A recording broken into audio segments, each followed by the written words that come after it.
الحمد للہ رب العالمین والصلاة والسلام علی سید الانبیاء والمرسلین اما بعد فاعوذ باللہ من الشیطان الرجیم بسم اللہ الرحمن الرحیم الصلاة والسلام علیک یا رسول اللہ الصلاة والسلام علیک یا حبیب اللہ وعلی آلک واصحابک یا رحمۃ للعالمین۔ اللہ رب العزت نے بعض چیزوں کو بعض پر فضیلت و رتبہ سے نوازا ہے، جیسا کہ شہر مدینہ کو تمام شہروں پر اللہ تبارک و تعالیٰ نے فضیلت بخشی ہے، وادی مکہ کو اللہ تبارک و تعالیٰ نے تمام وادیوں پر فضیلت بخشی ہے۔ اسی طرح اللہ تبارک و تعالیٰ کنووں میں سے زمزم کے کنووں کو اللہ تبارک و تعالیٰ تمام کنووں پر فضیلت بخشی ہے۔ اسی طرح مسجد حرام کو اللہ تبارک و تعالیٰ تمام مساجدوں پر فضیلت بخشی ہے۔ اسی طرح اللہ تبارک و تعالیٰ سفروں میں سے معراج کے سفر کو اللہ تبارک و تعالیٰ نے فضیلت بخشی ہے۔ اسی طرح تمام انسانوں میں اللہ تبارک و تعالیٰ کو کچھ انسانوں میں سے کچھ انسانوں کے اوپر فضیلت بخشی ہے۔ ایک مومن کو تمام انسانوں پر فضیلت ہے، اور تمام مومنوں پر اللہ کے ولی کو فضیلت ہے، اور تمام ولیوں پر صحابی کو فضیلت ہے، تمام صحابوں پر اللہ کے نبی کو فضیلت ہے، تمام نبیوں پر رسولوں کو فضیلت ہے، اور تمام رسولوں کے اوپر سرور کائنات فخر موجودات صلی اللہ تعالی علیہ وآلہ وسلم کو اللہ تبارک و تعالیٰ نے خصوصیت کے ساتھ فضیلت عطا فرمائی ہے۔ اللہ رب العزت اسی طرح بعض دنوں کے اوپر فضیلت بخشی ہے۔ جمعۃ المبارک کو اللہ تبارک و تعالیٰ تمام ہفتے کے دنوں کے اوپر فضیلت بخشی ہے۔ اسی طرح مہینوں میں سے اللہ تبارک و تعالیٰ رمضان المبارک کے مہینے کو فضیلت بخشی ہے، اور اسی طرح راتوں میں سے لیلۃ القدر کی رات اور شب معراج کی رات کو اللہ تبارک و تعالیٰ نے فضیلت بخشی ہے۔ احادیث مبارکہ میں ہے کہ شعبان المبارک کی 15ویں رات کی فضیلت و خصوصیت حدیث مبارک سے ثابت ہے، جیسے مسلمانوں کے اندر اتباع و اطاعت اور کثرت عبادت کا ذوق شوق پیدا کرتی ہے۔ عبادت کا ذوق شوق پیدا کرنے کی ترغیب ملتی ہے۔ عرف عام میں ایسے شب برات یعنی دوزخ سے نجات اور آزادی کی رات ہے۔ لفظ شب برات احادیث مبارکہ کے الفاظ اردو کا محاورہ ہے کہ نبی پاک صلی اللہ تعالی علیہ وآلہ وسلم نے خود عطا فرمایا، کیونکہ اس رات رحمت خداوندی کے طفیل لا تعداد انسان دوزخ سے نجات پاتے ہیں۔ اس فضیلت و بزرگی والی رات کے کتنی نام ہیں؟ لیلۃ المبارکہ یعنی برکت والی رات، لیلۃ البراء دوزخ سے آزادی کی رات، لیلۃ الصحق یعنی دستاویز والی رات، لیلۃ الرحمہ اللہ تبارک و تعالیٰ کی رحمت خاصہ کے نزول ہونے کی رات۔ اور شب برات کے 5 خصائص ایسے ہیں کہ شب برات کو اللہ تبارک و تعالیٰ نے 5 خاص صفات عطا فرمائے ہیں، جنہیں کثیر ائمہ نے بیان بھی فرمایا ہے۔ اس رات میں عبادت کی بہت زیادہ فضیلت آئی ہے۔ رسول اکرم نور مجسم صلی اللہ تعالی علیہ وآلہ وسلم نے ارشاد فرمایا، اس رات میں جو شخص 100 رکعت نماز ادا کرتا ہے، اللہ تبارک و تعالی اس کی طرف 100 فرشتوں کو بھیج دیتا ہے۔ اور فرشتوں کا کیا کام ہوتا ہے کہ اللہ تبارک و تعالی فرشتوں کو اس بندے کے پاس بھیجتا ہے جو بندہ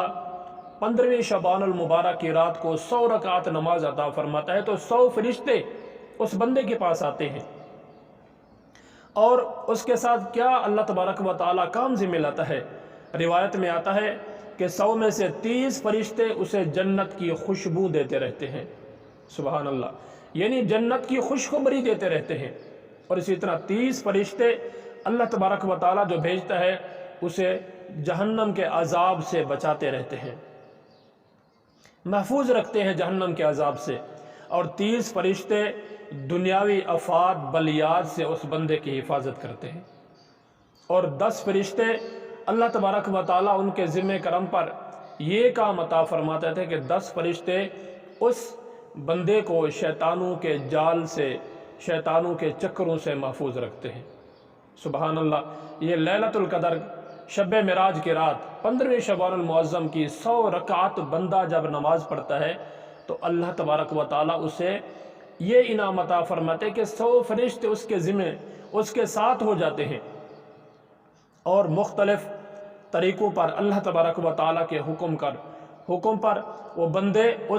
وہ فرشتے اس بندے کی جو 100 رکعت نماز نوافل ادا کرتا ہے، طرح طرح کی اللہ تبارک و تعالیٰ کے انعامات نوازشات ہوتے رہتے ہیں۔ شعبان المبارک کی 15ویں شب یعنی شب برات، رحمت الہی کا نزول ہوتا ہے اسی رات میں۔ حضور نبی اکرم صلی اللہ تعالی علیہ وآلہ وسلم نے فرمایا، یقیناً اللہ تبارک و تعالی اس رات یعنی شب برات کی رات بنو کلب کی بکریوں کے بالوں کے برابر اللہ تبارک و تعالی میری امت کے لوگوں کی بخشش فرماتا ہے اور انہیں معافی عطا فرماتا ہے، اور معافی کے حصول کی رات ہے۔ حضور نبی اکرم صلی اللہ تعالی علیہ وآلہ وسلم نے فرمایا، بے شک اس رات اللہ تبارک و تعالی تمام مسلمانوں کی مغفرت فرما دیتا ہے، سوائے جو لوگ جادو ٹونا کرتے ہیں، والدین کی نافرمانی کرتے ہیں، اور اللہ تبارک و تعالیٰ کی اطاعت نہیں کرتے ہیں، اور گناہوں پر اصرار کرتے رہتے ہیں۔ اس رات بھی ان بدبختوں کی بخشش نہیں ہوتی ہے۔ ذرا سوچیں کہ مسلمانوں، اللہ تبارک و تعالیٰ نے کیسی فضیلت والی رات ہمیں عطا فرمائی ہے، اور اس رات کو یعنی شب برات کو بھی ہم عام راتوں کی طرح گزار دیتے ہیں، بلکہ عام راتوں کی طرح ہم تو گناہوں میں ڈوب جاتے ہیں۔ یہ آتش بازیاں کرنا، پٹاخے پھوڑنا اور طرح طرح کے کھیل کھیلنا، حالانکہ یہ مسلمانوں کا طریقہ نہیں ہے، یہ کافروں کا طریقہ ہوا تھا۔ یہ پٹاخے، یہ آتش بازی کرنا، یہ نمرود کی علامت میں سے ہے، اور دنیا میں آقا علیہ الصلوۃ والسلام کی حدیث مبارکہ ہے کہ جو لوگ دنیا میں جس کے نقش قدم پر چلتے ہیں، قیامت کے دن اسی کے ساتھ اٹھیں گے۔ تو ہم اپنے پیارے آقا علیہ الصلوۃ والسلام کے امتی ہیں، ہمیں چاہیے کہ ہم آقا علیہ الصلوۃ والسلام کے طور طریقے پر جس طرح انہوں نے ہمیں حکم فرمایا ہے، اور جس طرح اللہ رب العزت نے ہمیں اس دنیا میں بھیج کر ہمیں دنیا میں رہنے کا طریقہ سلیقہ اللہ تبارک و تعالیٰ نے بتایا ہے، ہمیں اسی طرح ہمیں اپنی زندگی کو گزارنا چاہیے۔ اس رات اللہ تبارک و تعالیٰ نے اپنے پیارے حبیب صلی اللہ تعالی علیہ وآلہ وسلم کو مکمل شفاعت عطا فرمائی۔ وہ کیسے کہ 13 شعبان المعظم کو اللہ تبارک و تعالیٰ کے نبی اللہ تبارک و تعالیٰ کی بارگاہ میں دعا کرتے ہیں تو اللہ تبارک و تعالیٰ 1/3 حصہ شفاعت کا عطا فرما دیتا ہے۔ پھر 14ویں کی جب رات آتی ہے تو آقا علیہ الصلوۃ والسلام دوبارہ اللہ کی بارگاہ میں دعا فرماتے ہیں، اللہ تبارک و تعالیٰ 2/3 حصہ شفاعت کا عطا فرما دیتا ہے۔ پھر اسی طرح جب شعبان المعظم کی 15ویں رات آتی ہے، اللہ تبارک و تعالیٰ نبی علیہ الصلوۃ والسلام کو مکمل شفاعت عطا فرما دیتا ہے۔ عزیزان محترم، یہ کیسی پیاری رات ہے، ہم اس رات کو عام راتوں کی طرح نہ گزاریں، بلکہ آقا علیہ الصلوۃ والسلام کے فرمان کے مطابق اس رات میں عبادت کریں، زیادہ سے زیادہ عبادت کریں، کیونکہ شب برات حضور نبی اکرم صلی اللہ علیہ وآلہ وسلم کا عمل مبارک امام بہقی نے شعب الایمان میں حضرت عائشہ صدیقہ رضی اللہ تعالی عنہ سے طویل احادیث مبارک بیان کی کہ حضور نبی اکرم صلی اللہ تعالی علیہ وآلہ وسلم رات کے کسی حصے میں اچانک ان کے پاس سے اٹھ کر کہیں تشریف لے گئے تو حضرت عائشہ صدیقہ رضی اللہ تعالی عنہ بیان فرماتی ہیں کہ میں حضور نبی اکرم صلی اللہ تعالی علیہ وآلہ وسلم کے پیچھے گئی تو میں نے آپ صلی اللہ علیہ وسلم کو جنت البقیع میں مسلمان مردوں اور عورتوں اور شہداء کے لیے استغفار کرتے ہوئے دیکھا ہے۔ بس میں واپس آ گئی، رسول اللہ صلی اللہ علیہ وآلہ وسلم تشریف لائے تو حضرت عائشہ رضی اللہ تعالی عنہ نے تمام صورتحال بیان کی تو آپ صلی اللہ علیہ وسلم نے فرمایا، ابھی ابھی میرے پاس جبریل تشریف لائے اور کہا آج شعبان کی 15ویں رات ہے۔ کیا فرمایا؟ آج شعبان کی 15ویں رات ہے، اور اس رات اللہ تبارک و تعالی قبیلہ بنو کلب کے بکریوں کے بالوں سے بھی زیادہ میری امت کی اللہ تبارک و تعالی مغفرت فرمانے والا ہے۔ بغیر مشرکین، دل میں بغض رکھنے والے، رشتے داریاں ختم کرنے والے، رشتے توڑنے والے، تکبر سے ٹخنوں سے نیچے پہنچے کرنے والے اور والدین کی نافرمانی کرنے والے، اللہ تبارک و تعالیٰ کی نافرمانی کرنے والے، گناہوں کے اوپر دلیر ہونے والے اور جادو ٹونا کرنے والوں سے اللہ تبارک و تعالیٰ اس رات بھی ان کی بخشش نہیں فرماتا ہے، ان کی طرف نظر رحمت نہیں فرماتا ہے۔ تو عزیزاً محترم، یہ اللہ تبارک و تعالیٰ کے ہاں برگزیدہ راتوں میں سے ایک رات ہے، بہت ہی انسان کے لیے ایک بہترین اللہ تبارک و تعالیٰ یہ پیکج عطا فرماتا ہے کہ اس رات بندہ اپنے گناہوں کی تہ دل سے توبہ کرے، استغفار کرے، توبۃ نصوح کرے۔ جتنا بھی انسان کی زندگی میں لغزشیں ہو چکی ہیں، خطائیں ہو چکی ہیں، نافرمانیاں ہو چکی ہیں، گناہوں میں لت پت ہو چکا ہے، بندہ جب اس رات میں صحیح معنی توبہ کرتا ہے تو اللہ تبارک و تعالیٰ ضرور اس کی بخشش معاف فرما دیتا ہے۔ اس کے بعد نبی اکرم صلی اللہ تعالی علیہ وآلہ وسلم نے فرمایا، نماز میں کھڑے ہو گئے اور قیام کے بعد حضور اکرم صلی اللہ تعالی علیہ وآلہ وسلم نے ایک طویل سجدہ فرمایا۔ حضرت عائشہ فرماتی ہیں کہ مجھے گمان ہو گیا کہ حالات سجدہ میں کہیں آقا علیہ الصلوۃ والسلام کی روح مبارک پرواز تو نہیں کر گئی۔ بی بی عائشہ رضی اللہ تعالیٰ عنہ فرماتی ہیں کہ میں نے آقا علیہ الصلوۃ والسلام کے پاؤں مبارک کو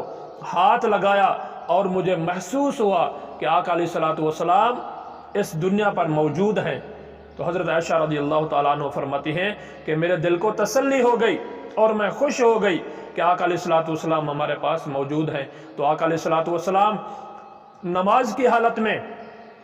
اللہ تبارک و تعالیٰ کی بارگاہ میں کیا دعا فرماتے ہیں؟ اے باری تعالیٰ، اے میرے اللہ، میں تیرے عفو کے ساتھ تیرے عذاب سے پناہ چاہتا ہوں۔ اللہ اکبر۔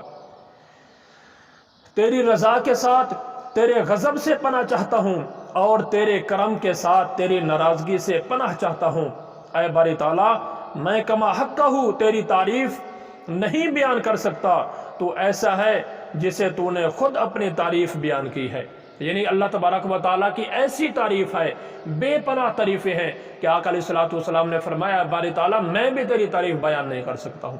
تیری تعریف ماورا ہے، بہت بلند شان والا ہے۔ اے باری تعالیٰ، تو اپنی شان و شایان کے مطابق میری امت کی بخشش فرما۔ عزیزاً محترم، آقا علیہ الصلوۃ والسلام ہم سے کتنی محبت فرماتے ہیں کہ جب ایسی نیک راتیں آتی ہیں تو آقا علیہ الصلوۃ والسلام اپنے رب تعالیٰ سے اپنی امت کی بخشش کی دعا مانگتے ہیں۔ تو ہمیں بھی چاہیے کہ اس رات زیادہ سے زیادہ نیک عمل کریں، عبادت کریں، نوافل پڑھیں، قرآن پاک کی تلاوت کریں، ذکر اذکار کریں، درود پاک کے نذرانے حضور علیہ الصلوۃ والسلام کی ذات بابرکت پر پڑھیں، تو اس کے بدلے اللہ تبارک و تعالیٰ ضرور ہماری بخشش و مغفرت فرمائے گا۔ آمین بجاہ النبی الامین صلی اللہ علیہ وسلم۔